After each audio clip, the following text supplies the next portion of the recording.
The following is a special presentation of ESPN College Football on ABC. From the men who brought you basically a sports show, if your football fix wasn't met on Thursday night, it's time for an additional slice. This is basically a football show right now. Let's go! 3 seconds, 2 seconds, there's the snap. Bo looking to throw, throws the end zone, Walton, he's got it! Forget the field goal! The Rebels have a touchdown! Here we go, 7 seconds, Berkovici. He's just going to air it out deep downfield, and no white shirts around. Oh, Jalen Strong! Caught for a touchdown! Jalen Strong makes the catch for the touchdown, and the Sun Devils have won the game on a Hail Mary on the final play. Hey, baby, we're going to be here all day, baby. I like this kind of party. I like this kind of party, baby. His method is not Grand Prix, but demolition derby. Welcome to one of the most exciting editions of Basically a Football Show you're ever going to hear. I'm Zach, along with me is Greg. And Greg, this weekend in football, there were some decent games in the NFL, a good weekend in the NFL, but we have to start in college with one of probably the craziest weekend when it comes to knocking off ranked teams in college football history. Yeah, I can't remember. I mean, there have been times where you'd see maybe one or two teams, and you'd get a weekend where a lot of ranked teams lost, but never what happened in the top 10 have I ever seen before. I think I heard it hasn't. I was going to say, I think I heard a thing where it had never happened before since they started doing the poll. Yeah, it was crazy. 2, number 3, number 4, number 6, number 8 all go down. The first time that 5 teams within the top 10 all went down in a single week. And then not to mention losing all 14 through 19 in the rankings. 14, 15, 16, 17, 18, 19 all also go down. So for a total of 11 ranked teams of the top 25 that lost on Saturday and Thursday and Friday, just absolutely insane. And but this is something that we like because I put this on the boards. I think college football is at its best when you either have a few elite teams that just run rampant over everything, or you have absolute chaos. And for the first couple of weeks, we were kind of in this middle ground where there wasn't that many. The teams that were good weren't that good, and the rest of the top 20 wasn't very good at all. They were kind of up and down. But now that you have all this turnover, it makes it for a little bit more of an exciting college football season. Absolutely. This is when it's at its best, is when it's chaos. And the nice thing about it this year is that at least, I guess, if you're an Alabama fan or one along those lines, you're not out of it yet. But it sure makes things interesting now because all of a sudden you've got teams that we thought were going to be in the elite come the end of the season for the playoff, that now they're going to have to really work hard to get back into the mix. It was just, I loved it. I mean, I wish every weekend was like this, but it was just the greatest. It was awesome. I mean, when it comes to the playoff picture, and we can talk about this more later, I think the winners, at least coming out of this weekend, are the SEC, because they definitely have the potential to get 2 teams in there into that playoff if things keep going the way this is. Right. And I think Michigan State, if they can run the rest of the table and win the Big Ten with the amount of chaos that's happening up front, we put them out a while ago, but maybe they're able to sneak back up in it because the Pac-12 has been knocked down a couple notches. Yeah, and Michigan State's still right up there in the top 10. The Pac-12 is kind of disappointing me. I mean, I didn't think that there was going to be... It's cannibalizing itself. Right, and I think we agreed at the beginning that if there was one of the Big 5 conferences to not make it, it was either going to be the Big 10 or the Big 12. I still don't think the Big 12 has a team that will get in, but now all of a sudden you're looking at the Pac-12 going, I don't know, and it puts Michigan State right back into the mix, and dare I say it, maybe the Ohio State Buckeyes, as the season progresses, get back into it a little bit too. We'll see, but it's going to be nutty. They're hanging around. But let's get into it. We'll start where all this chaos began. On Thursday, there were a lot of people that were just kind of writing this off, where Oregon was playing Arizona in Oregon. They were both high-scoring teams, but Oregon still had a better defense. They were going to go right over the Wildcats. And it's hard to play at Autzen Stadium the whole bit. Yeah. Sure. A night game Thursday, everyone's looking at you. It wasn't even going to be a contest, except that it ended up being quite the contest as Arizona goes into Autzen Stadium, puts up 495 yards of offense, and it takes down the Oregon Ducks, the number 2 Oregon Ducks, 31-24. And normally I'm not happy for an Arizona win in anything, but for them to knock off number 2 Oregon as 24-point underdogs, Oregon looked a little kind of shaky in the previous week, or in the game before this one against the Washington State, where they had to pull out a game that was going to go into overtime and it was only 38-31. But they hung around and they got to it. This is the thing that surprises me the most about this game, I think, outside of Arizona winning, is the score is actually pretty low for these two teams. There was more defense being played in this than I think anybody would have ever thought. But, yeah, Oregon's out now, and I think they've still got a couple tough games left on their schedule. So they could have just knocked themselves right out of the picture at this point. Right. Well, I mean, Oregon, they don't get any rest. I mean, they go right back and play at UCLA this week. And they still have Stanford, and a pretty good Utah team is still there. All of a sudden, they could be right out of the picture just like that. Yeah, I mean, there were a couple interesting penalty calls that went against Oregon late, but I don't know. You know why Oregon lost, Greg? Okay. Because they were wearing black uniforms with pink accents. Their uniform nature caught up to them? Well, it's about time. They got to celebrate breast cancer awareness. Yeah, black and pink for a team that's normal colors are green and yellow. Did you see the uniforms? No, I did not. Well, I try to avoid Oregon's uniforms because they're mostly an eyesore. Although they did, I think it was a couple years ago, they came out with the green and gold that I really liked. Yeah. Whoa. Yeah. Yeah. Oh, you got to see the back of these. Oh no, that's just see-through mesh. But yeah, it's I appreciate the cause, and we can talk more about this when we get to the NFL, because there was an interesting thing when it came to the NFL in the pink. But yeah, I mean, it just makes you look all the worse when you end up losing if you look that ridiculous. But number 2 Oregon knocked off. They're still on top of the Pac-12 North, but the whole pack, I think. And we can talk about this when we're done with the rankings, because there's a couple other interesting games among the non-ranked teams. The Pac-12 is probably the most entertaining conference from top to bottom. So maybe it's just all the teams are there's so much offense. Right. It's almost like the old Big 12, where there was no defense ever being played and it was all air raid offenses. Exactly. So if you can throw the ball, you're not out of it in any Pac-12 game. Yeah, there's just no defense being played in that conference at all these days. No. But so number 2 Oregon goes down. We move on to the very next day, Friday, and a game that we said that you should keep an eye out for, and BYU and Utah State, 2 in-state rivals.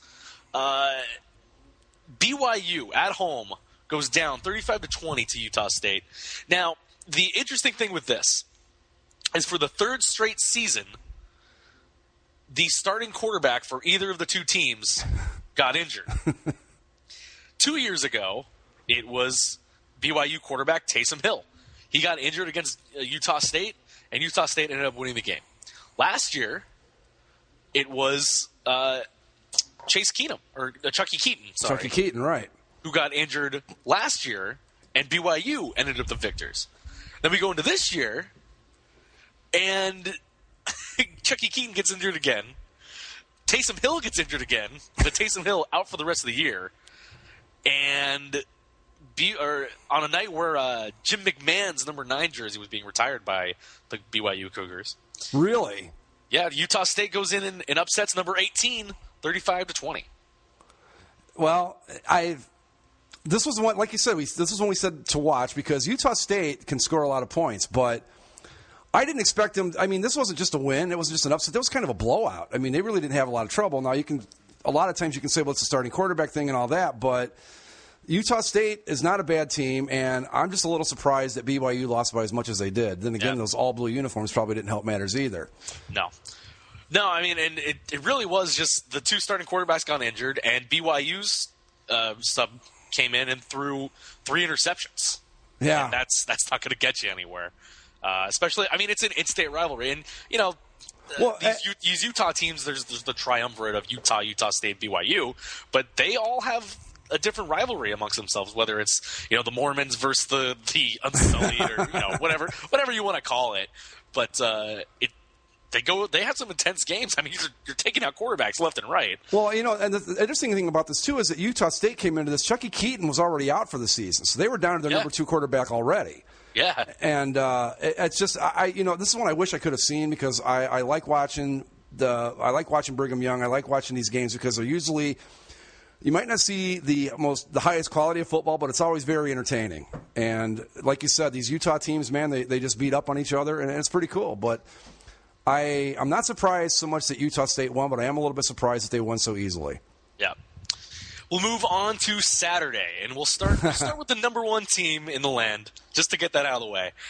And on a day that would end up being upset alert after upset alert after upset alert, Wake Forest was up 3-0 over Florida State after 1 quarter. I saw that on the bottom line. I'm like, I expected this in like the Alabama game or the Oklahoma game. But if Florida State were to lose to Wake Forest to start off the day, that would have just – I don't know what that would have done. That would have just made college football kind of take a week off, I think, next week. It's like, we got to step back because I don't know what we're doing anymore. But things got turned around rather quickly as Florida State then proceeded to outscore Wake Forest 43-0 over the final 3 quarters in a 40-point blowout. Not a lot to worry about in that one, but a Wake Forest upset over Florida State, that would have been huge. Now, obviously, it never came close to happening, but, yeah, that would have been really, really something.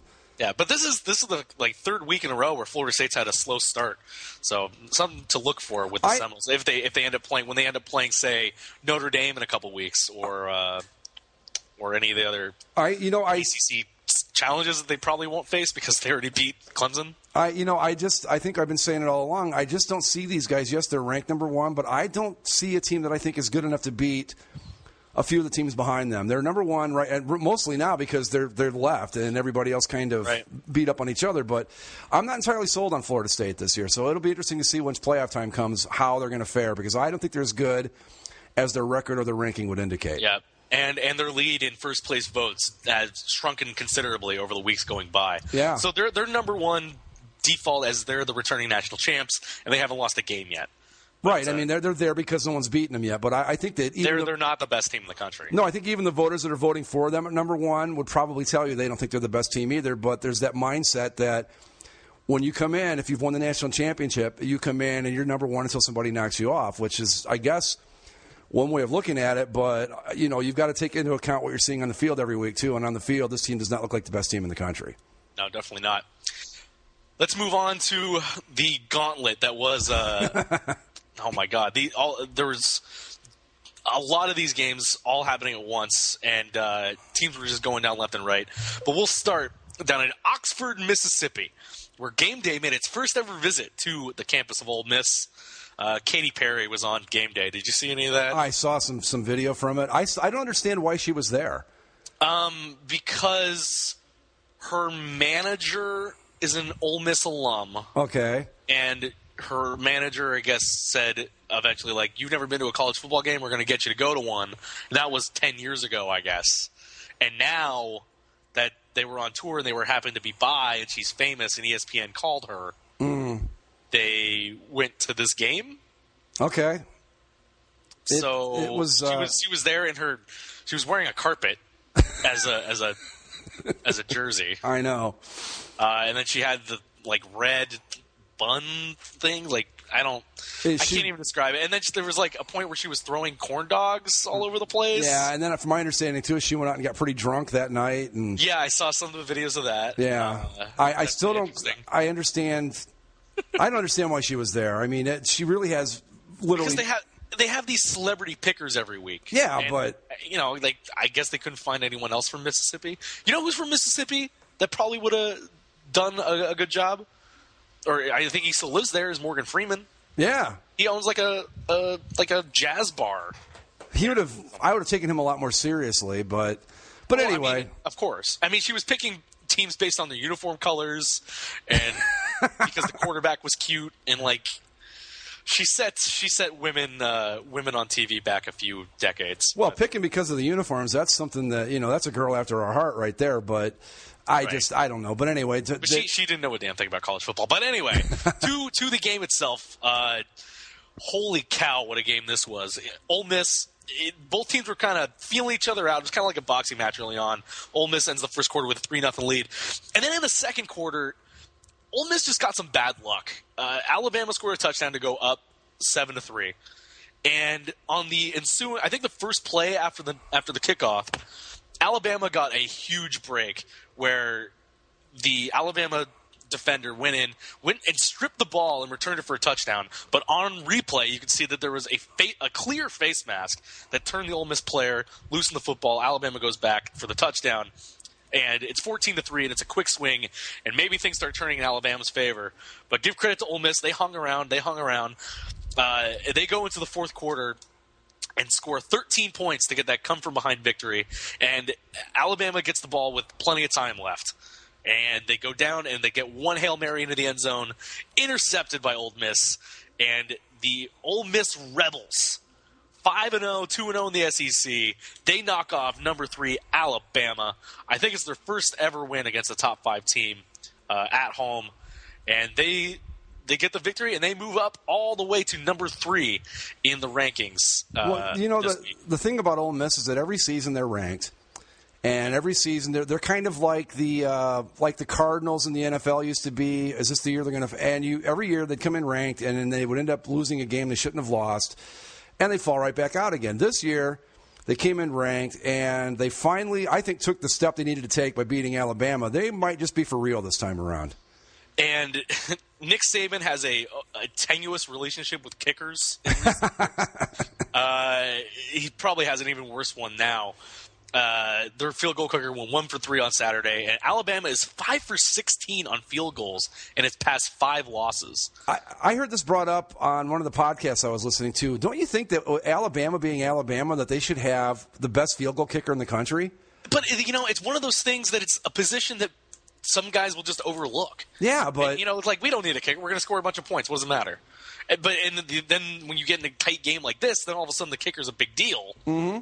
And, you lose because of it. And where's the penalty yards? Yeah, the Alabama, I think I heard this right on the broadcast.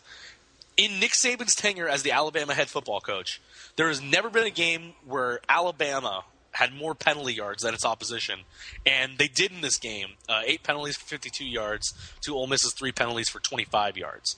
So it's I just think that with Nick Saban, I mean, we saw this problem last year in the Auburn game.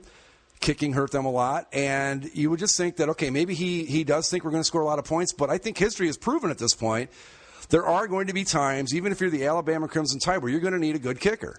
I mean, look at the Auburn game last year, That's exactly it, yeah. That's what I was just saying. I mean, that was probably also a dumb call to kick it from that far, but... More often than not, the Tide aren't going to need a good kicker, but I think that especially with that stat you just gave us, it shows that there are going to be times, maybe you don't go out and recruit the best kicker in the country, but you get a guy that you can rely on a little bit at least. Some other quick notes. Alabama had more punts in this game than it had in its previous 4 games combined. Bo Wallace, the quarterback there for Ole Miss, threw 3 second-half touchdown passes against Alabama, joining Johnny Manziel, who threw 4, as the only player to throw that many in the second half against Alabama under Nick Saban. Wallace is also one of 5 players to throw 3 touchdowns without an interception against Alabama in the last 10 seasons, and Alabama lost each of those 5 games. From number 3 going down to number 4 as Oklahoma goes to TCU and the Horned Frogs in Fort Worth. This was a typical Big 12 game. Just points all over the damn place. They were tied at 14 all after the first quarter, tied at 24 all after the second quarter, tied at 31 each after the third quarter. 30 each after the third quarter, and it was a weird kind of back and forth. When I was watching the game, I was kind of cutting into it, going through all the games because there were so many at that 12 o'clock or 3:30 time slot. It just seemed it was one of those games where they're going back and forth, but Oklahoma's eventually going to take over. Right. They're better. Or you would think that they're better. And TCU, while it's a good effort, they're just going to keep going. They're going to keep going. But their defense stepped up there in the fourth quarter. They got a safety, or Oklahoma got a safety, excuse me. But TCU, they were able to hold down that passing attack, get those 2 field goals, and they got an interception return for a touchdown. Big fourth down stop there late in the fourth quarter to seal a 37-33 victory over the number 4 Sooners. Yep. And Oklahoma, another team that I thought was ranked probably a little bit higher than their talent level, but TCU is, even when they're not in the running for what used to be BCS Bowls, and they're always a pretty tough program. By the way, we mentioned that Ole Miss goes up to number 3. Alabama slides down to 7. TCU goes all the way up to 9. And Oklahoma just slides down to 11. Does that seem right? No. To lose to the number 25 team? I mean, it was a tight game, I know. Yeah, but I don't think Oklahoma was – I don't think that even now at 11, I still think they're ranked a little more highly than they should be. The real interesting thing, and we forgot to mention this after the Thursday game, Arizona, according to the actual AP website, they were 29 in terms of voting. They moved from outside the top 25 all the way up to number 10, which is the highest entry into the top 25 after being unranked in the poll's 70-year history. No team has ever gone from unranked to number 10 after one win. And you know what? I mean, more power to them. That's garbage. Yeah, it is. Arizona, they're 5-0.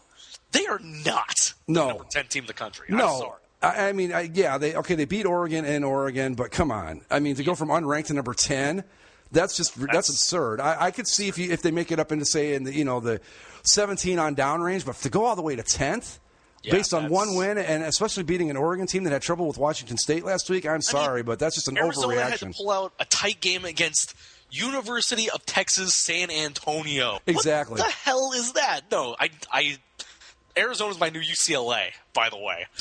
This is garbage. They need to lose immediately so they could get back into that is nonsense. That is just such a staggering overreaction to one win. Now we get to I think they're the best team in the country right now. The Auburn Tigers blow out the LSU Tigers 41-7. I think the real key to this game, though, LSU was starting a true freshman at quarterback in this game. Okay. And Auburn just came out hard and fast, offensively and defensively. Nick Marshall, the quarterback for the Auburn Tigers, 207 yards passing, 119 rushing.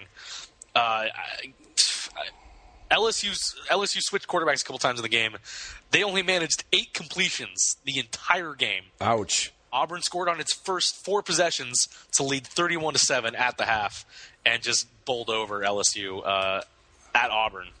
41-7. Yeah, I'm with you. I think this Auburn team should be ranked number 1. I think they're the best team in the country, and even a lesser LSU team, that's still a pretty impressive victory to get over an SEC team that's maybe overrated, but still pretty good. Auburn hasn't shown me any reason to doubt that they're good. I mean, their tightest game was on the road on a Thursday night at Kansas State, 20-14.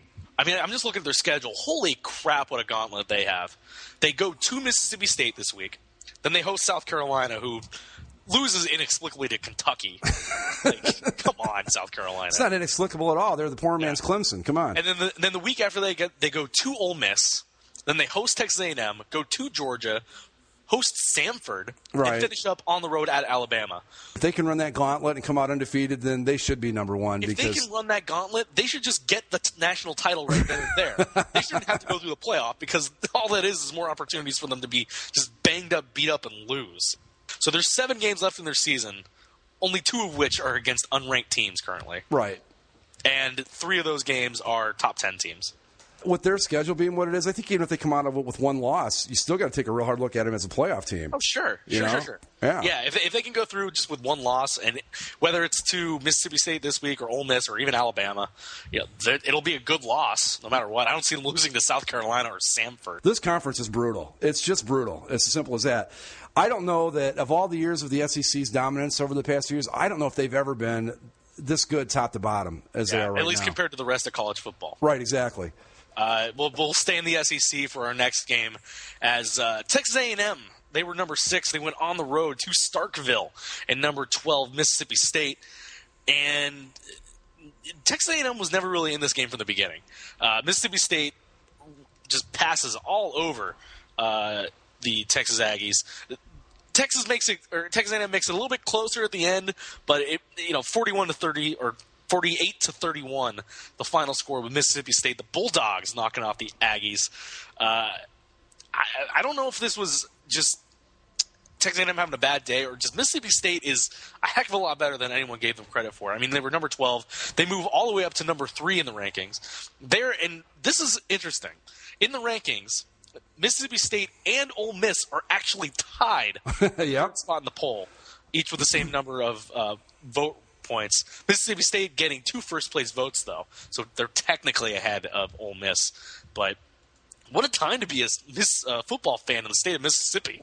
What are we at, week 7, going into week 7 of the college football season? And we've got Ole Miss and Mississippi State tied for the number 3 spot. Mississippi State and Ole Miss, they've never been ranked in the top 10 together. When was the last time? I don't even know if the Egg Bowl's ever been relevant as it could be this year. It's going to be something. No, and Mississippi State, they're really strong up front. They're very physical up front. I like the way that they can run the ball, and that run sets up Dak Prescott in the pass.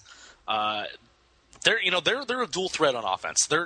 I hadn't got a chance to watch them very much this year until this week, and I was very impressed. I really was. So definitely all eyes are going to be on Starkville, Mississippi next week. Yeah, again. Auburn goes into town. Like, what the hell? When in the world ever has a week 7 game in Starkville meant anything? Never. And here we are. But that's what's so cool about this. It's just that not only did we get the big shakeup, but we've got teams that are really in uncharted territory for them right now, which is awesome. We'll move on. Baylor with a low number. Yeah, what happened to Baylor? For the Baylor Bears. Only 28 points, but they still beat Texas on the road. The Longhorns. Yeah. What a mess. I think early on I think it was me. I said, they might be able to put it together because I thought it too. Not so much. I thought they were my dark horse in the Big 12. But not so much. Nope. No. They play Oklahoma this week at the state fair. So maybe if they can knock off Oklahoma, they're not going to knock off Oklahoma. No. But we move on to probably my second favorite game of the week. Utah goes into the Rose Bowl and thank all that is holy, knock off UCLA 30-28 in what was a tight back and forth game. Utah was up for the majority of it. UCLA got 14 points there in the fourth quarter to get within striking distance. And UCLA got 2 attempts at a game-winning field goal late in the game. From like 50, I think it was the first one was 55 yards out, and the kids shanked it. And but they got a running into the kicker penalty, so they get another try from 50 yards out. Nobody gets close to him, but he still shanks it left. And but Utah, their defense was all over the ruins. 10 sacks in this game against Heisman hopeful Brett Hundley. How does the dirt taste, Brett? Well, I know that we miss on some of our predictions, like, say, maybe Kirk Cousins or something like that. Mm-hmm. But last week, we both said that this game, that Utah was a team that could go in and beat UCLA, and that's exactly what they did. I'm not a bit surprised by this because we've said it from week 1 right up until today. UCLA was never as good as their ranking, and I'm not at all surprised by this. Great. It's great to see because for the life of me, still don't understand what everybody saw in this UCLA team that I was missing. I just don't get it. And now they're finally exposed, and it's about time. Yeah. And, UCLA, they were kind of just hanging around. At the start of the fourth quarter, they get a 93-yard touchdown pass. And that kind of got them back into the game. But when are you going to get 93-yard touchdown passes? Not that often. Never. And you really can't plan on them. No. Utah was the better team in this game, just flat out. And maybe not offensively because UCLA still managed to put up 460 yards, 269 through the air. But 10 sacks, that's something to look at. Well, and not only that, but now I think UCLA is ranked where they should be at 18. Yeah. Now I don't have a problem with that. I think that's probably about right where they should be. But, just Utah – I'm not surprised at all by this. They're a good football team. I don't know if they're playoff good or whatever, but they're solid enough that you can't take a day off against them. No, so UCLA moves down to 18, and Utah moves up to 24, and there's now a 3-way tie in the Pac-12 South with Utah as being one of those teams. Not something that I think anyone could have predicted, but Well, they're right there in the mix, at least right now. Well, when Utah decided to go to the Pac-12, I was like, yeah, I don't know. I mean, you're all right in your smaller conferences and all that, but I don't know if this is the smartest move. But so far, they're doing okay. No, the first couple of years was rough for them, and it's still rough for Colorado. But Utah they're moving up into it. It's going to take a little while for them to kind of acclimate is the word I'm looking for. Right, exactly. Acclimate to the Pac-12, but I think they're there now. They're definitely a team that you can't look over them anymore. No, and it's going to help. The better they do in the Pac-12, the more it helps their recruiting, the better they get, and right on we go down the line. But, yeah, I'm not surprised by this. I'm happy it happened, and I like the Utes. I like their uniforms. I like watching them play, so I couldn't be happier about this. You like their new mountain stripes? I should say I like their normal helmet, the red one with the shield on the side. Yeah. It's hard when I say I like somebody's uniform in college football now. I could be talking about 35 different uniforms. So I should say I like their normal uniform, the red jerseys, the red helmet, and all that. But yeah, not a bit surprised that UCLA fell to these guys. They're not as good as people thought they were, and they're ranked where they should be now. We'll stay to another ranked Pac-12 team falling as Stanford goes into South Bend and Notre Dame. This was just a sloppy, ugly football game. Yeah. Neither team could really get anything going for any sustained period of time. And then it started to rain, and nobody could pass, and there was wind. But it kind of went back and forth. Like I said, terribly played by both teams. But late in the game, Everett Golson on a 4th and 11 gets a late touchdown pass where somehow Stanford just left this guy wide open in the end zone. I have no idea how somebody gets that wide open on a 4th down under 2 minutes to play. But they got it, and Notre Dame survives with a 17-14 win at home over the number 14 ranked Cardinal, and with all the chaos and the win, Notre Dame moves up to number 6 in the rankings. Yeah, I would probably be more apt to agree with that if Notre Dame had put together they won the game. There's no doubt about it. Stanford's a good team, but I don't know that it was impressive enough to make Notre Dame number 6, especially in front of Alabama. Right. But as I've said before, if they can run out their schedule and go 12-0, I think they've earned a spot. So it wasn't an impressive win, but it was a win against a tough team on the road. So you got to give them credit for that, but I don't think they're number 6. It helps them with all the chaos that was up front. And, you look at the teams that are in front of them right now in the rankings. You have 3 SEC teams. Right. They're all going to beat up each other. So if Notre Dame's hanging around, and they got to be careful this week, though, not to look ahead. Because they do play North Carolina this week, not a big deal. But the week after is their huge game when they go to Florida State in 2 weeks. So they got to make sure they take care of business this week against the really underperforming, not nearly as good as anyone would thought, North Carolina team at home. So. Well, and that Florida State game, that's going to tell the tale for both of those teams, I think. Yeah. You're really going to know an awful lot about both of them after that one's over. But if Notre Dame...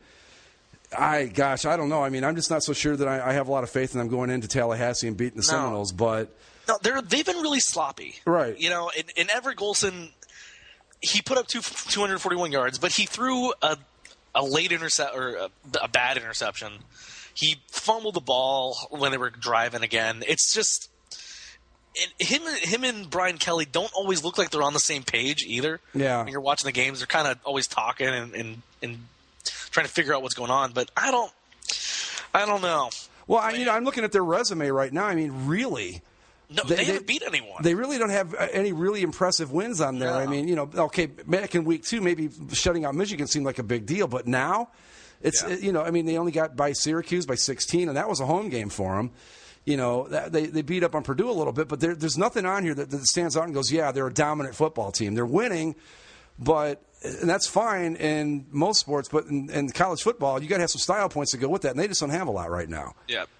The one big stat to note for Notre Dame that's actually pretty impressive, considering how Stanford plays. Notre Dame held Stanford to its fewest rushing yards, only 47, since Jim Harbaugh's first season at Stanford in 2007. That's pretty impressive because Stanford usually they've got those gigantic offensive linemen and all that. But especially in a game like this where no one can throw the ball effectively, it's raining, it's wet. That's a game where Stanford should be at the better advantage, right? With their strong physical defense and their offensive line up front in the running game. They just couldn't get anything going. It was just bad performance by Stanford too. But we'll see with the Notre Dame Fighting Irish. We'll see. Yeah, we'll see, and we'll see how Stanford can kind of get back on track after this game. They fall all the way down to number 25 in the rankings. 3-2, Stanford is. They're having a slightly down year. Yeah, they're not the same Stanford team that we've seen over the last few years, but they're still ranked, and with the way the Pac-12 is going, they got as good a shot as any. Yeah, and even though they're only 3-2 and they're ranked low in the rankings, they're not a team you want to look past under any circumstances. They've had a lot of success against Oregon, and that's the only team they really need to beat. Yeah. When it comes down to it, is beating Oregon. Yeah, they just match up well against Oregon for some reason. I mean, I don't know if it's a size thing or what, but Oregon just has a real hell of a time with the Cardinal. Yeah, but anyway, then they host Utah later in the year, and they go to UCLA. They still got a lot of interesting games on their schedule. But we move on to the Big Ten, Greg, and Michigan State looked like they were going to have a runaway, impressive victory over 19 Nebraska, and then they had to hold on for dear life as Nebraska scored 19 points in the fourth quarter. But Michigan State, they hold on for the 27-22 victory. Nebraska falls down to number 21. And Michigan State, they're still hanging around number 8 in the rankings thanks to all the chaos up front, like we mentioned. But this is what I was talking about before. If they can, they're not wholly impressive, really.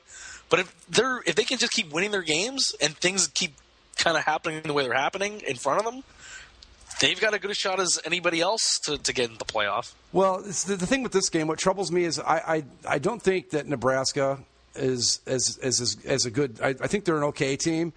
Right. But at home, Michigan State, with that defense that they have, this game should have never been this close. And you certainly shouldn't have let up 19 points in the fourth quarter. That troubles me about the Spartans. I mean, now last year their defense was just incredible. I'm wondering if who knows? There's a million factors that could go into it. But looking at that game, I think that Michigan State had a chance to really impress and kind of blew it with this one. I mean, they still got the win, but you gave up 19 points in the fourth quarter to a Nebraska team that really isn't that good.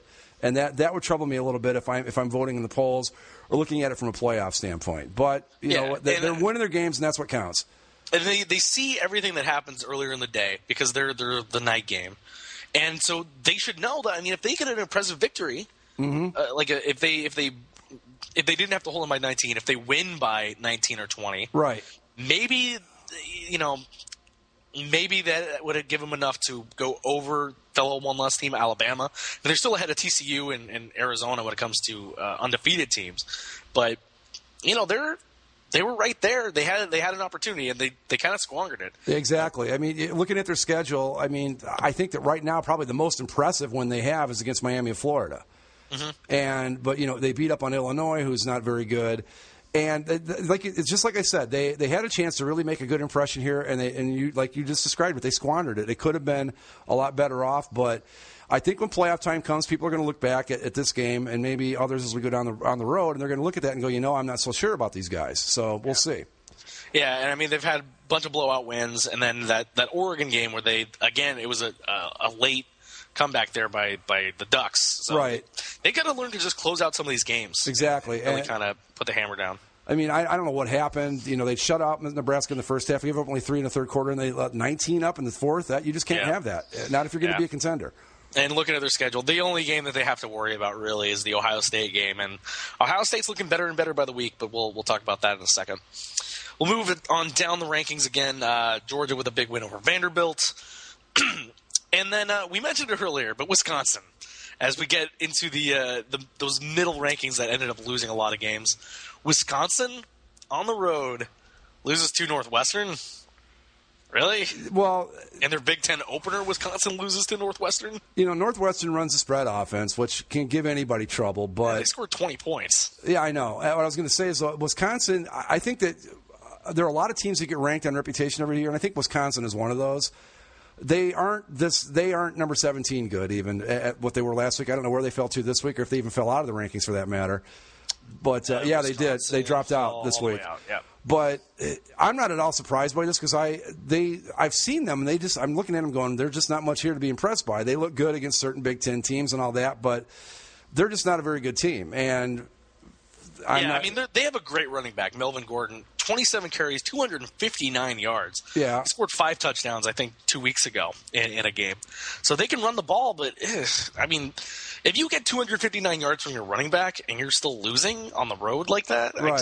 That's rough. Well, not only that, but their offense is such that if they get behind, they aren't built to come back from. Now, not saying that Northwestern had a big lead on them or anything, but they're not built for that. They're just they fell out of the rankings. They're probably going to stay out at this point because I don't know what they could really do to get back in at this venture. Let me see what they've got keep left. Winning their games, but I mean, they don't play any one of them. No. Until Nebraska, and Nebraska's barely hanging on to the rankings right. themselves. But yeah, the Big Ten. The Big Ten's starting to kind of go back into form of what we thought it was going to be, which would be Michigan State and Ohio State, and the other ones are kind of falling by the wayside. Yeah, and I mean the thing that sucks there is aren't Michigan State and Ohio State in the same division? Or they're not because they played for the championship last year. So no. But remember they changed the divisions this year. Oh, did they? Yeah, Michigan State and Ohio State are in the same division. Oh, that sucks. They're both in the East. That sucks. So, by the way, with that win, Northwestern is now leading the Western Division of the Big Ten. 2-0 are your Northwestern Wildcats. You're too young to remember, but it used to be there was a time back when Northwestern, before 1995, basically, where they were just your homecoming game. They lost like 70-0 every single week. It was just so they've turned into a decent program. Yeah. But we'll move on. And actually a game that I don't know how I skipped this. Let's go to the Coliseum, Greg. Let's set the stage. Where USC is up by a decent amount late into the fourth quarter. And I think, let's see, did they get – yes. So there's 4 minutes left. USC's up pretty big. And then they allow the Arizona State Sun Devils to come in with their backup quarterback, and they got eviscerated by UCLA the week before, as we all remember. ASU scores 3 touchdowns in the final 3:53, including an absolutely unbelievable Hail Mary catch by Jalen Strong, what most Sun Devil fans are now referring to as a jail Mary, thanks to Jalen Strong. And they knock off the number 16 Trojans 38-34. I had kind of checked out of the game because I was doing other things, and I saw that they were down, and then I kept getting these notifications on my phone, and I'm like, the hell is happening? And then I got a little thing, like a notification on my phone that said, like, I didn't get any notification for a touchdown, it just said US or ASU won. I'm like, wait, how'd they win? What the hell? So I go back and watch it, and this Hail Mary, Mike Bercovici just tosses this, just hucks it up. Just throws it basically straight up into the air as far as he can. And the USC defensive backs are going back. It looks like they're trying to field a punt. Exactly. And then out of nowhere, Jalen Strong swipes through, catches the ball on the run, and just, 2 steps into the end zone for the Hail Mary catch and the big victory for the Sun Devils, who, after a big loss last week, now they're tied with Utah and UCLA on top of the Pac-12 South. They're right there with everybody else. Well, the thing, I mean, don't get me wrong, I'm really happy that you guys got a win, but if USC they looked like they'd never seen a Hail Mary before. I mean, one guy, I swear to God, was actually calling for a fair catch. When you say it was like they were covering a punt, it was really exactly like that. And they've got nobody but themselves to blame for this. I mean, they let the Sun Devils back into the game, and then they just stood around on a Hail Mary, and you just can't do that. What do you think the coaching staff at USC had to say to that defensive back who was waiting for a fair catch on that pass? Jesus. I mean, how do you knock it down? Can you even fair catch an interception? No. I didn't think so. So, I don't know. But, yeah, he was waving his arm like, hey, I got this. Yeah, you really don't. Just sit there and wait. When have you ever seen anyone just stand back there and wait for it like that when it's not a punt? Everyone says it, and you hear it from stupid Chris Berman like every week when there's a Hail Mary. What do you do, Tom? Knock it down. You got to knock it down. I mean, it's true. And it just blows my mind that they had never seen it happen before. Hey, maybe not. You don't defend a Hail Mary pass every single day, I guess. Well, you know what? I can guarantee you what they're going to be working on in practice this week a lot is defending Hail Mary passes. Sure thing. Speaking of Mary, let's go to Maryland.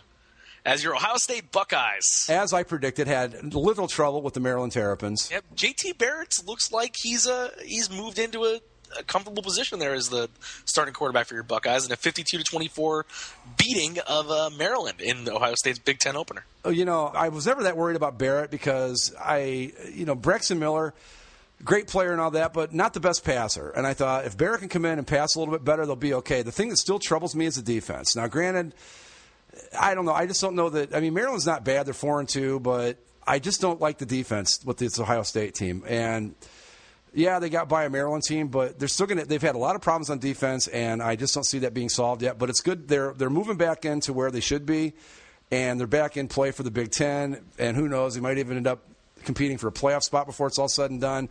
But this is still a pretty flawed football team, despite JT Barrett actually doing a pretty good job. Yeah. We'll close out the rankings.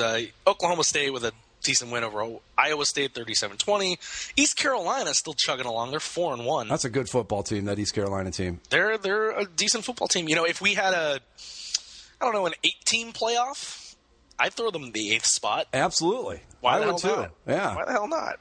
I heard, though, that this current playoff deal is locked for 7 years, and it's not allowed to be changed, which, of course, is nonsense. You can change anything. They said the same thing about the BCS. Right. They got out of that. If they really want to change it, they'll go ahead and change it. You know, as well as I do, that it's only a matter of time because this thing's going to be so successful this year, they'll go for 8. Oh, sure. I think it's only a matter of time until it's 24. I hope that doesn't happen. I think 8's plenty, and that's where they should stop. No, but 8's probably the perfect number. I think so, too. But, yeah, I'd put East Carolina in there. I've liked this team for a long time. They're fun. Give them a shot. Why not? And Kansas State with a big win over Texas Tech. We'll run down there was a lot of teams that got knocked off, so these are the rankings as they stand currently. Florida State still on top, as we mentioned. They're undefeated, reigning national champs. They're not going to be there until maybe – if Auburn can beat Mississippi State this week, maybe you jump them just because Auburn's looked better. Yeah. Well, like you said, that first-place vote total for Florida State's been dropping by the week. Yep. Now it's Florida State 35 first-place votes to Auburn's 23. And I'm pulling up last week's rankings. Last week it was 27, Florida State, Oregon 13, Alabama 13, and Auburn had no first-place votes. Right. And so now that everyone else is kind of losing, it's becoming very clear who the best teams in college football are. And I think Auburn's it. I would love to see Mississippi State win just for the fun of it, but Auburn's the better team. I think so too, but that Mississippi State offense, man, do they score points? And they do, and that's going to be a test. That's going to be a hell of a game. It will indeed. Mississippi State and Ole Miss tied for number 3 in the rankings. Baylor at number 5. Yeah, that's talking about being 6. overranked. Yeah. What, Baylor? I think so. Yeah, I think so. Yeah. No, it's because they're undefeated. Right, but and they generally score 70 points. Yeah, but you know what? That's the nice thing about the playoff this year is they're going to take into consideration stuff like that. I don't see Baylor making the playoff even if they go undefeated. Because, maybe if they do go undefeated, then sure, maybe they deserve it. But right now, I don't think they're the number 5 team in the country. Notre Dame, number 6. Alabama falls down to number 7. Michigan State moves up to 8. TCU jumps all the way up from 25 to 9. Arizona, number 10. All the hate that I've directed toward UCLA over these first few weeks because of their asinine ranking. Congratulations, Arizona. Not that I didn't like you before. Well, I didn't like you before. Now I don't like you even more. Well, here's the thing. You don't deserve that. We both agreed that UCLA was ridiculously overrated. I didn't think it could be any worse than that. And then along comes Arizona, and this makes the UCLA ratings look sane by comparison. It's got to just because. How does that happen? They jumped the Pac-12 right now. I guess that's it. Well, let's look at last week. Wouldn't they even get votes last week? No, they were 29th. They got 4. Yeah, so they jumped 19 spots based on one win. Right. Like I said, it was the biggest entry into the rankings in the poll's history. No team has ever gone from outside the top 25 to number 10. I think the biggest jump before that was like 14. Here's something else to consider with this, okay? Last week in others receiving votes, because Arizona wasn't ranked last week, it was Arizona State with 97, South Carolina with 61, Clemson with 52, and then Arizona at 43, 3 points ahead of Marshall, who I think should be ranked and isn't, but... Yeah, Marshall's undefeated, aren't they? Yeah. Now, granted, I don't think they're any real threat to win the national championship or anything. No, but they should at least be in the top 25. They're probably better than... I'd like their chances against Nebraska. I'd like Marshall's chances against Georgia Tech. Well, Georgia Tech is undefeated now. I love Georgia Tech. That's why Georgia Tech's up there. That triple option offense, I just love that shit. I can't watch it. I love it. Well, especially, I can watch it when they're good, but when they're bad, it's just like, ugh. It's like, you're so terrible. Do something else. Like, try to play football. Don't do that. Number 11, Oklahoma falls down from 4. Oregon falls from 2 to 12. Georgia stays pat at number 13. Texas A&M falls to 14. Your Ohio State Buckeyes back up in the mix at number 15. Oklahoma State 16. Kansas State 17. UCLA, where they should be, at number 18. East Carolina, they're up to 19. Yeah. Good for them. ASU back into the rankings at 20. Nebraska falls down to number 21. They only lose 2 spots. I don't agree with that either. I don't think they should be ranked myself, but they're 5-1, and you're going to get in on your record. Name and record is what's going to get you in there. But if East Carolina and Nebraska play tomorrow, I would bet heavily on East Carolina because I think they're the better football team. Georgia Tech undefeated, one of the few undefeated teams left in the country, number 22. 23, Missouri. 24, Utah. They had no ranking at all before last week, and now they're 24. And Stanford just holds on to that 25 spot. Before we move on, I want to give a congratulations to Washington State quarterback Connor Halliday, breaking the NCAA record for passing yards. 734 passing yards, 6 touchdowns, and Wazoo still lost to Cal 60-59. This is what I'm talking about when it comes to the Pac-12. The bottom, like these teams that are supposed to be bad, holy cow, are they entertaining as hell. Well, think about, to put his passing numbers. Cal, by the way, 2-1 in the Pac-12. They're on top of the Pac-12 North right now. So look out for the Cal Golden Bears. But to put his numbers in perspective for that passing game, a guy like Brian Hoyer, the Browns, it would take him 3 games to pass for that many yards. Right. God, what a game that was. 700 yards plus. He broke the 24-year-old FBS record. Who had the previous record? The old FBS record and the overall NCAA record was 730, set by Old Dominion's Taylor Heineke. Old Dominion. Old Dominion, that powerhouse. Yeah. But yeah, so it's insane that your quarterback can throw for 6 touchdowns, 734 yards, and you end up losing because you missed a field goal at the end of the game. Like, come on, Wazoo, what are you doing up there? But we'll move on to next week. Like I said, Washington State they go to Stanford, and Stanford, if they can't get something going, Washington State's gonna score some points. I mean, the line is Stanford by 18 right now, but think about it like Washington this: State can score, man. If he passed for half as many yards, he would throw for 360 next week. Yeah, that's crazy. Yeah, half as many yards and he'd be at 360. If he can throw for 360 against Stanford, Wazoo's got a shot. Sure, we'll give him a shot. We'll move on to Saturday, where Florida State plays Syracuse in the Carrier Dome. Womp womp. Then some of these games, again, just amazing. We're starting to get into the nitty-gritty, and I love it. Number 2, Auburn at number 3, Mississippi State. We talked all about that. Auburn opens as a 3-point favorite on the road at the Bulldogs. Ooh, that's interesting. Number 3, Ole Miss. They go to College Station to take on the Texas A&M Aggies. Holy cow. Texas A&M, a 2-point favorite right now. TCU, number 9 now in the rankings. They go to Baylor, number 5. God. 2 undefeated teams going at it. North Carolina goes to Notre Dame. Alabama goes on the road to Arkansas. Yeah, it shouldn't be a problem. No. Michigan State goes to Purdue.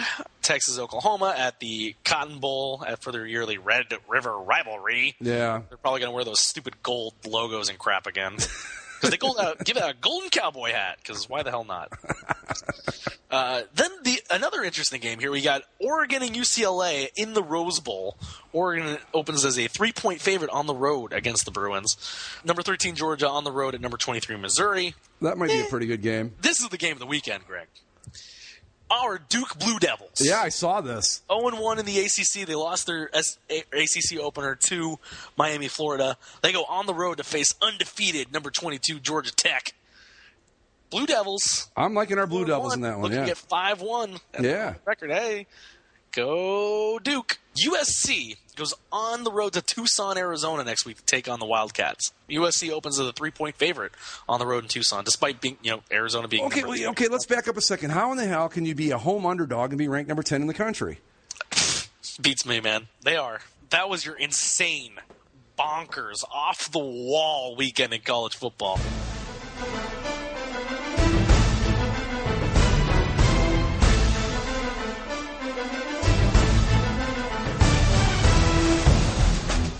We'll move on as the NFL tried to replicate what college provided, but just no way. It was still a pretty interesting week in the NFL.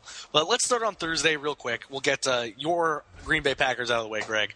They were just all over the Vikings from the start, and it was just another one Thursday night game. Another one of those really exciting Thursday night games. Not a single one of them has been decided by less than 20 points, I think, is what I read somewhere. Yeah. The margin of victory in the 4 Thursday games, not including the opener, the short week Thursday games, has been 31 points.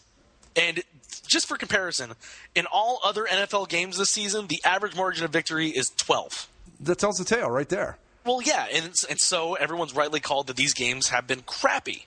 And even Teddy Bridgewater, after the game, said if the game was on Sunday, he would have played. He would have allowed me more time to rehab and treat the injury. So maybe the Vikings are better without Christian Ponder at quarterback. Right. Which probably are. But unfortunately, we played on Thursday. So the NFL, they heard all of our complaints. So they sent out some tweets. One of their PR people sent out some tweets to let everyone know that, hey, these games aren't that bad, guys. Okay. So since 2006, the average margin of victory in Thursday games is 13.6. Okay, but in 2006, they weren't playing every Thursday. Right. Right. In non-Thursday games, it's 12 points. Since 2012, home teams in non-Thursday games have a better win than home teams on Thursday.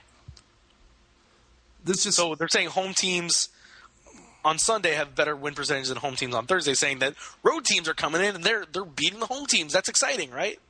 Not when it's by 30 points.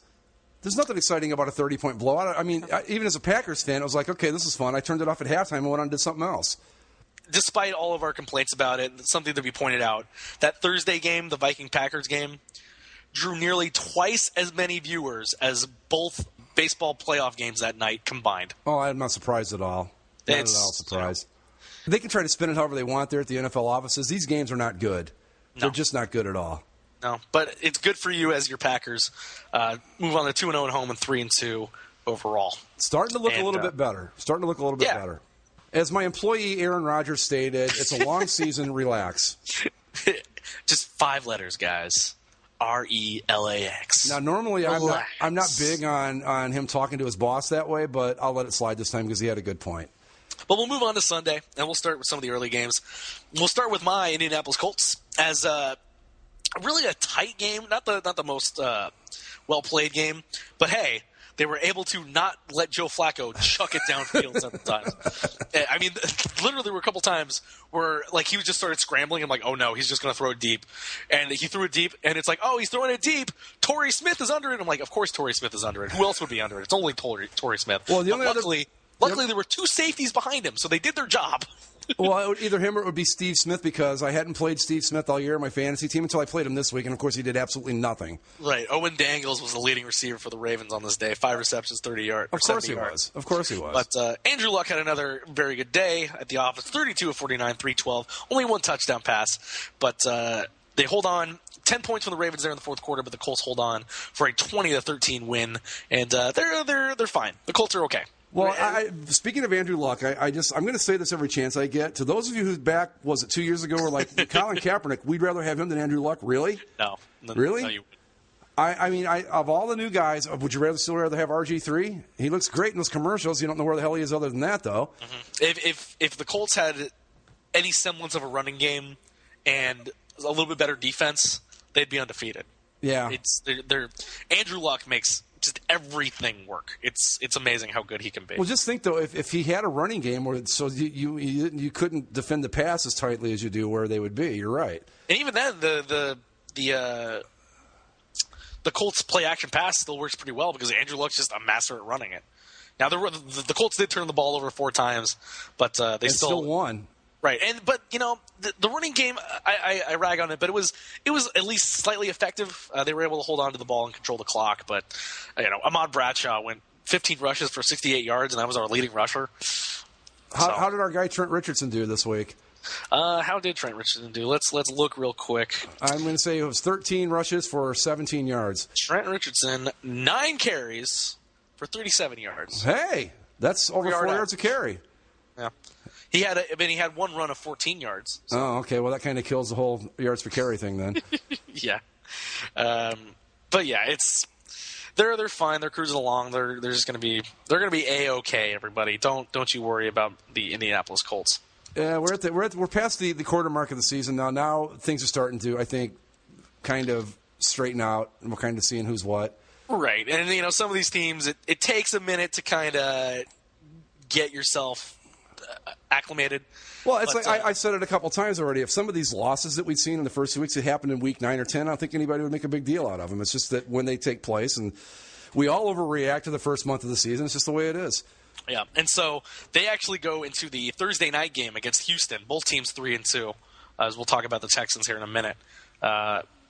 So that's – I don't know what Vegas is thinking. Indianapolis is only a 3-point favorite.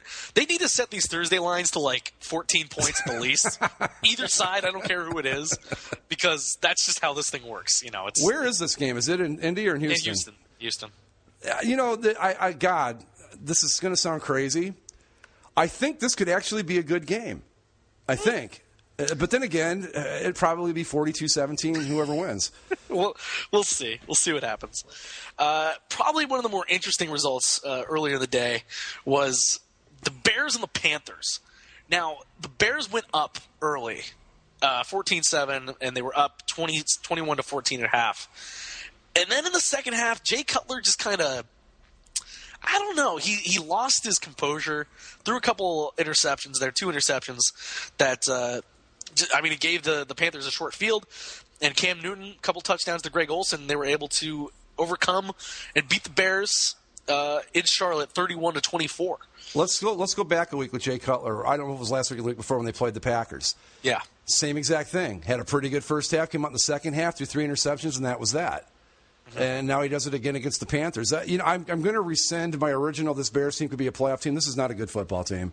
No. And I'm not one of those people that doesn't like Jay Cutler. I wish him all the success in the world, but he's not the answer, Bears fans. Sorry. He's the best quarterback you've probably ever had, but he's not getting the job done for you. Sorry.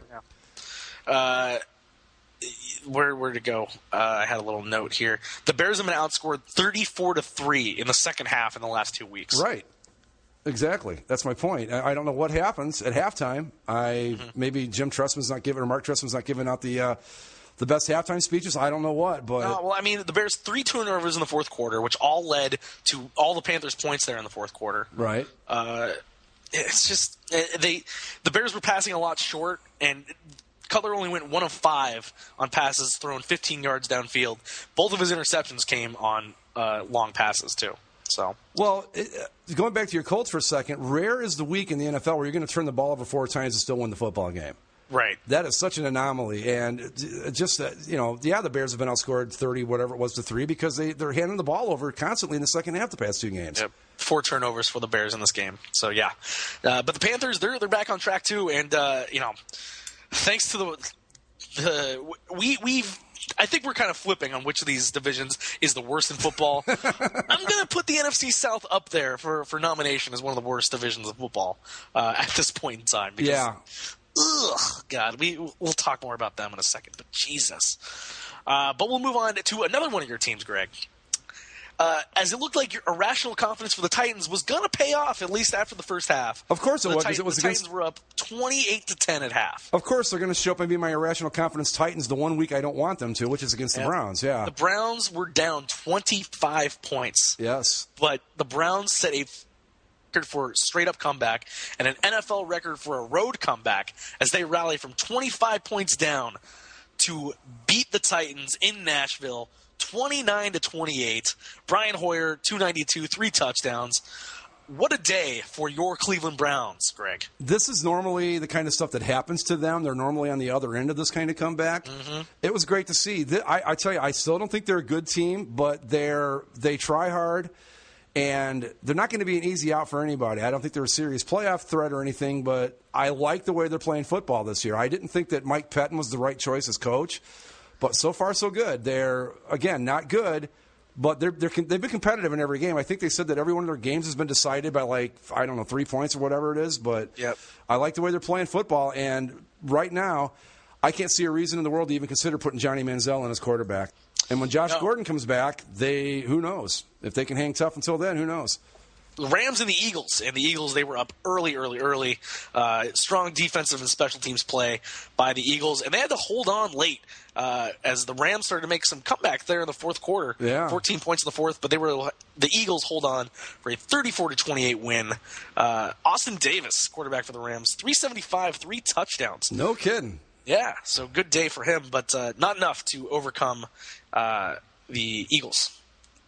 I tell you, this Eagles team's starting to worry me a little bit. They're not crisp. No, and I thought they would be more dominant than this, especially against weaker competition. But they're having some issues with teams they shouldn't be having trouble with. No, that's for sure. But hey, you're winning the games, I guess. Yeah. And it's not like there's a ranking system in the NFL. No style you win points the games, in the NFL. you're on top of your division. Exactly. So they're still on top of the division. For now, we'll talk a little bit more about that, unfortunately, in a minute. The Giants with a big win over the Falcons, and the Falcons 0-3 on the road. They're awful on the road. The Giants, hey, they're 3-2 now. They're not terrible. That's surprising. But 2-1 at home. Maybe it's not surprising. We said at the beginning of the year that they were good enough to definitely be better than they were last year. But 3-2. Yeah, 3-2. They're a game out of first place. I'm surprised by that. I am. Yeah, maybe I rescinded my prediction of maybe they'll fall backwards into a playoff spot earlier. Hey, they're hanging around. They're right up there with anybody else in the NFC right now. Right. But the Falcons are terrible, and so is the rest of their division. As I was looking at the score, the bottom line that kept coming across for this Buccaneers Saints game, and I was just floored. Like I think we've established the Saints aren't very good. Right. The Buccaneers aren't very good either. But you think the Saints they're at home. They should just blow away the Buccaneers. And the Buccaneers were up for a good majority of this football game. Right. But the Saints were able to tie it late and get the touchdown in overtime. But man, the Saints team. I mean, it's not even. The Saints are bad. Yeah, I mean, it was like we went from they're not a Super Bowl team, which we both predicted they would be, to probably a wild card team. To they're just not good. I don't know what their problem is, but they're just not a good team. The offense, they scored 37 on Tampa Bay, but for the Buccaneers, as bad as they are, to still be in that game as late as they were, that's just especially in New Orleans. That's just a bad football team. They've got problems. No, and Jimmy Graham got hurt in the game for the Saints. They also lost their center, Jonathan Goodwin. So maybe that helped with the offensive non-production. But still, the Tampa Bay defense was doing a pretty darn good job against the Saints. I mean, playing the Saints in New Orleans in the Dome, Drew Brees and that offense can get going. But Drew Brees, 3 interceptions. Yeah. And that almost cost the Saints the football game, and they should not have had this much trouble with Tampa Bay at home. They just shouldn't have. I mean, Mike Glennon, decent job, 249, 2 touchdowns. Well, but I've thought all along that he was the guy they needed to start, and not one of the McCowns down there. So at least they've got that part right. They've been more competitive since they went to Glennon. I'll say that. Yeah, but God, that division is awful. Carolina, they're decent, but Atlanta, terrible. New Orleans, awful. Tampa Bay, even worse. It's not a good division. No. I really want to rescind my New Orleans Super Bowl pick. Oh, so do I. I wanted to change that after the first week. Yeah, this is – I mean, if they can barely beat the Buccaneers at home, then you're sorry. Like, when they start struggling at home, then you know the Saints are having some major What's issues. their record now? 2-3. Yeah, okay. Yeah, it's 0-3 on the road and 2-0 at home. Yeah, I mean, but you know what? I don't think either one of their home ones have been that impressive. If I remember, I don't remember who they beat the first time, but it wasn't like what you thought it would be. Who did they play at home? Was it Minnesota? Yes. But yeah, okay. But 20-9, they beat them. Yeah, but come on, that was Minnesota coming right off the Adrian Peterson thing and all that, and the Saints at home, and it's not like the Vikings are like the old Purple People Eater days back in the old days. This is definitely not. But yeah, the Saints. They're not even as good as the Brett Favre days from years back. But we'll move on. And You know, we were vehement about this after the first week. We did not want to talk about the Dallas Cowboys this season. They're not giving us any choice. They're playing extremely well. Right. The Cowboys with a very tight overtime win with Dan Bailey. He missed the potential winning field goal at the end of regulation. Gets it in overtime for the 20-17 win against Houston in Dallas. Tony Romo, 324 yards, 2 touchdowns. DeMarco Murray, 31 carries for 136 yards. You know, we've been waiting for the Cowboys to run the ball first, and they've been doing it all season, and it's led to victories. They're playing very, very well. That's the thing. That's the trick with the Cowboys is that they've got one of the best running backs in football. I think I saw a stat where he was it number 2 behind Adrian Peterson in the most yards since a certain point or something like that. Yeah. But Romo, you can't depend on Tony Romo to do it by himself because when you do, we see what happens. Mm-hmm. But if they run first, what are they, 4-1 now? Yeah, 4-1. I mean, you know, they're not, like I said, they're not giving us a choice. We have to talk about them. They're a good football team, and I didn't think they were going to be any good at all. But they're already halfway to being 500 this season, which is what we thought they would be at best. But they're playing good football, and if they just got to play smart football now, and don't be dumb about it. Don't start thinking, okay, don't start trying to outthink yourselves. You've got a good plan or a good game plan that's working. Stick with it. You'll be all right. DeMarco Murray is the first Cowboy to gain at least 100 yards in 5 consecutive games. Ever? Emmitt Smith only did it for 4 games. What about Tony Dorsett? No. Wow. Okay. DeMarco Murray, the first Cowboys running back to run for 100 yards in 5 consecutive games. Wow. That's something. That's the ticket. That's your guy. That's what you got to do. On the Texans side of things, I watched a good majority of this game, and Dallas was just unable to get the Texans off the field on third down for a lot of it. But I guess this was kind of later in the game, as Houston only went 4 for 13 on third down. But I'm just not impressed with the Texans. No. Yeah, they're better. They're 3-2. They played a tight game in this one. And I think that's mostly just because of J.J. Watt and the defense for a good majority of it. But I don't know. They're better, but I don't think that they're. I don't think Ryan Fitzpatrick is. Well, that's your main problem right there. Yeah, you're not going to win. Great. You're not going to go far in the NFL with Ryan Fitzpatrick as your quarterback. Right. But That's why this game on Thursday against the Colts is really interesting because I still don't know what to make of Houston. I don't know if they're better. I mean, I guess they're a little bit better, but I don't know if they're good enough to beat the Colts right now. But it is one of those Thursday games, so even if Houston wins, you almost throw it out the window because you don't know how to handle it. It's really hard to get anything out of a Thursday night game. Right. But I think of all the Thursday games we've had so far, this is the most interesting of them. The Colts and Texans both 3-2. It's got the potential to be a good game. Will it be? Probably not, but it's got the potential to be.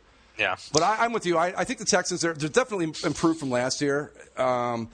They're probably I don't think they can win or lose 14 straight now, but I don't think they're a real threat to the Colts to win that division at this point. Mm-hmm. I thought that if any team was going to be, it might have been the Titans, but they've clearly shown they're not going to do it. So I think the Texans will.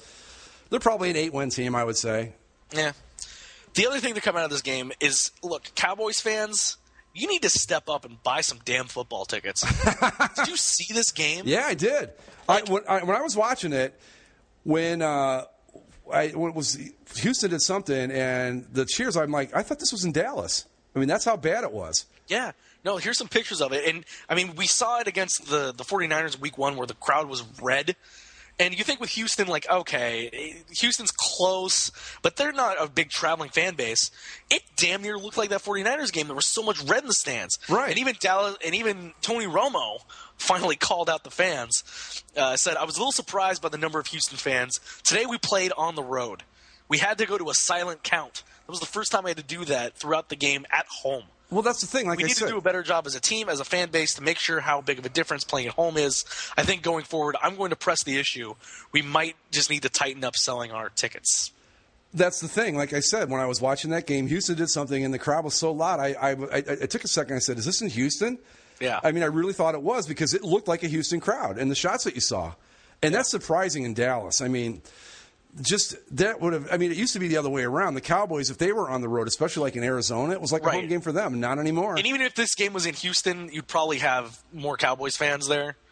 But I don't know if it's all these Cowboys fans are selling their tickets because they can get a good price for them, or they're just not buying them, or what the deal is. I don't either, but yeah, it looked like a home game for the Texans. Absolutely, it was crazy. Yeah. And with the Cowboys being what they've been over all these years, that's just surprising to me. I've never seen that happen before. Yeah. We'll move on to some of these other games. We'll move to Detroit, where the Lions. They're the Lions. They're still the Lions as the Bills. Did you see the end of this game?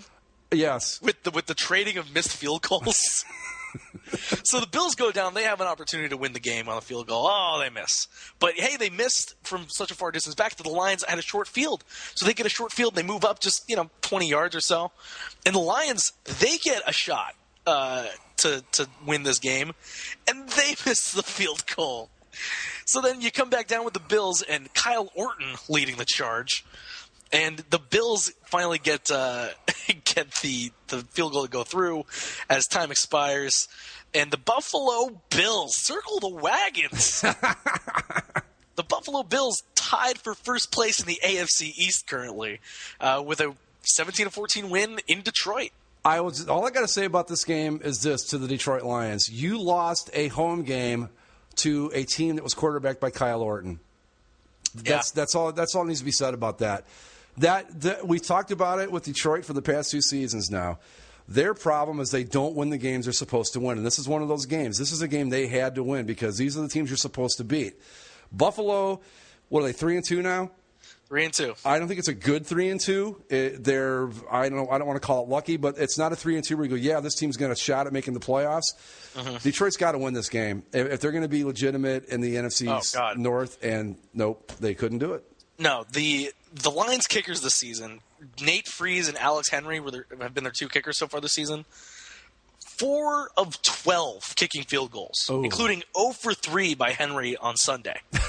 4 for 12 is great if it's a 3-game stretch in baseball. That's really good. It's not so hot as a field goal kicker. Yeah, that's again. We talked about it with the Alabama game. Kickers aren't necessarily important until they're the most important position on the field. Exactly. Yep. And I mean, if you have a bad kicker, it can make or break you. And you saw it with this game here. I mean, 0 for 3. If they make 2 of those field goals, they win. Yeah, they make 1 of those field goals earlier, they win. All he's got to do is do the 65% thing, which is not even that great for a field goal kicker. If he can even reach that level, they win this football game. Yeah, but the Lions they're just the Lions again this year. I mean, they looked good for a couple of games, but you can't lose this game to the Buffalo Bills, especially with Kyle Orton at quarterback. Come on. At home, can't do it. Yep, and Jim Schwartz as the defensive coordinator for the Buffalo Bills. Jim Schwartz, the old coach of your Detroit Lions, he orchestrated 6 sacks by the Bills defense on Matt Stafford in this game. Yeah. I don't even know what to say. I don't know either. But also, Kyle Orton, fun fact, Kyle Orton has now won 8 straight games when tied or trailing in the fourth quarter or overtime. Wait a minute. Maybe I'm being too harsh on Kyle Orton, Mayor. Maybe he's Joe Montana in the wings and we just don't know it. Another thing about this game that I didn't care for was they carried Schwartz off the field afterwards.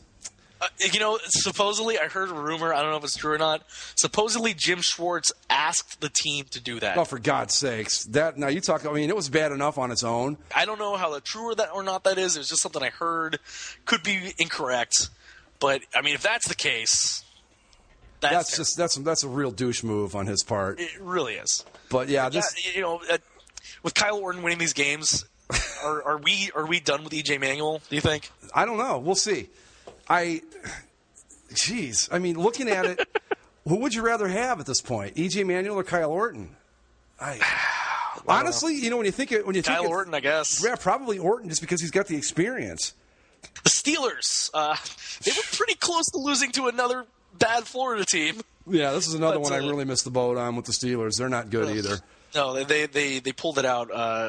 holding the Jaguars to just 3 field goals, one in each of the first 3 quarters, and with a 17-9 win. They got the 7 in the fourth quarter to extend what was a 1-point lead. Is Blake Bortles still alive? Yeah, apparently he's still alive and ticking. So far, so good. 56, 191. Yeah, he's not dead yet. I don't know how many. Does he still know his name and all that, his kids and everything? It's possible. Okay. Also, later in the afternoon, the Cardinals and the Broncos.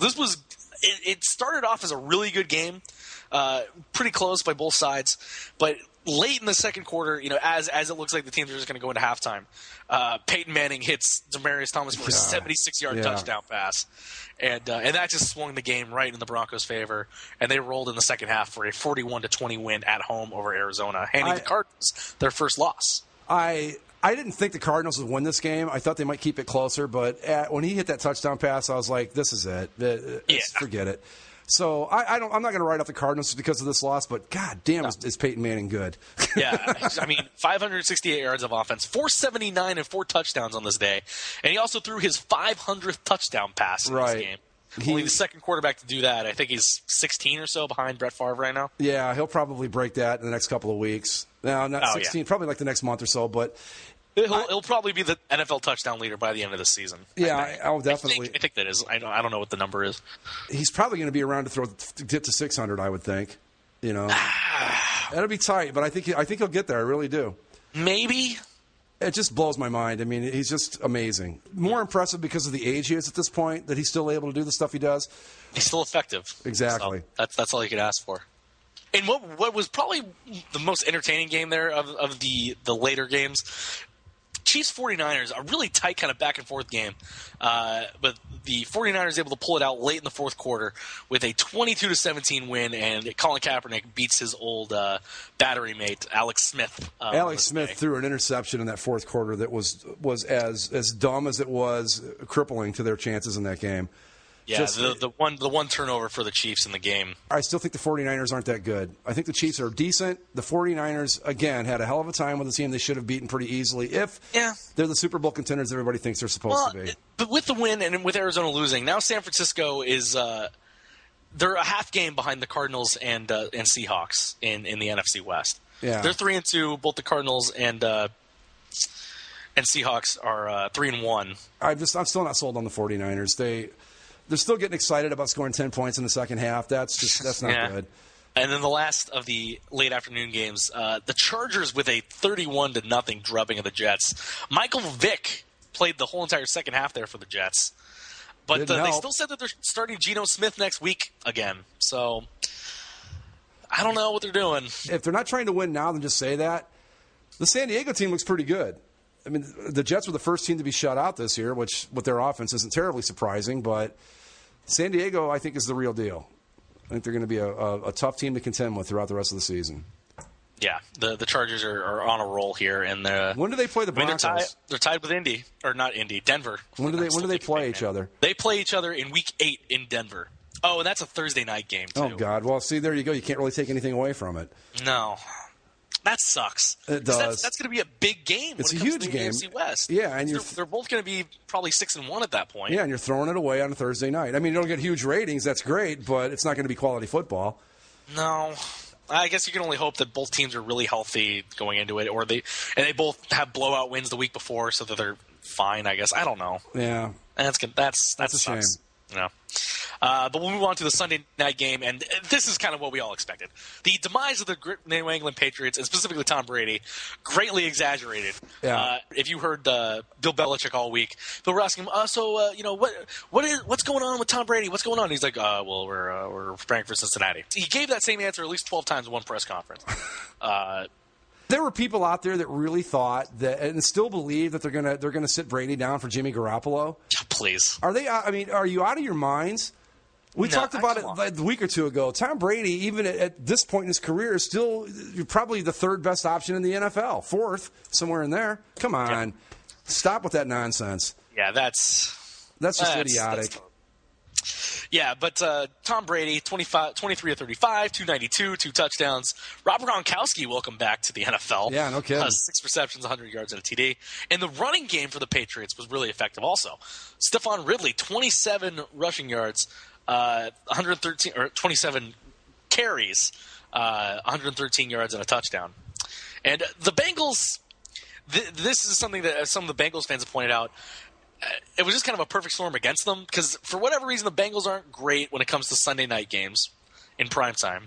And the Patriots were, of course, primed for a rebound game because of how badly they played on Monday. Right. You knew they were going to come out like this. But anything to take away from the Bengals in this game? 3 turnovers. I will say this about the Bengals. Yeah, they might have trouble on Sunday nights, but they also have trouble in big games. And I was sold on them until this. And, again, I'm not saying you should go into New England and win, but you can't go in and lose 41 to whatever it was, 43-17. You can't do that if you're going to be a contender. I mean, I know the Patriots were fired up, but if you're a legitimate contender in the AFC, you can't let this happen, and that's exactly what they let happen. I don't know if it's coaching, I don't know what it is, but they fold. I think even Tony Dungy, who used to be my favorite player and is now my favorite idiot, even said they look like the Bengals of the playoffs tonight, and that's exactly what they looked like. You can't let that happen. Yeah. But so those 3 turnovers were all fumbles, so Andy Dalton did fine, I guess. And then, of course, the Monday night game, I didn't even watch it because it was kind of a foregone conclusion for me as the Seahawks go on the road to Washington. And, yeah, it was never really a game. It was only a 10-point win, 27-17. But Seattle, Russell Wilson's really good. Seattle's really good. Kirk Cousins, 283 and 2 TDs, but, Yeah, well, that's against that Seattle defense. Yeah. Russell Wilson also 122 rushing yards. Right. That's what I wanted to bring up. Man, did he look good running the ball last night. It's unfortunately you can't do that a lot because he'll end up getting killed. But he is dangerous in the open field with the football, and he did a great job running the ball last night. Yeah. So again, the NFL weekend was fine, but nothing compared to the college weekend. I think that kind of wraps it up. All right. It's been an exhausting podcast today, only because just a crazy football weekend. We spent over an hour talking about college football. Yeah. We don't do that often. No, usually it's the NFL gets most of our attention, but this week, well, you couldn't not talk about the college football weekend. It was insane. Couldn't ignore it at all. But I think that's going to do it. For Greg, I'm Zach. This has been Basically a Football Show. Follow us on our platforms. Listen to our other Basically a podcasts. We're taking over the world little by little. Little by little. One listener at a time. And we'll be back on Thursday to talk more stuff.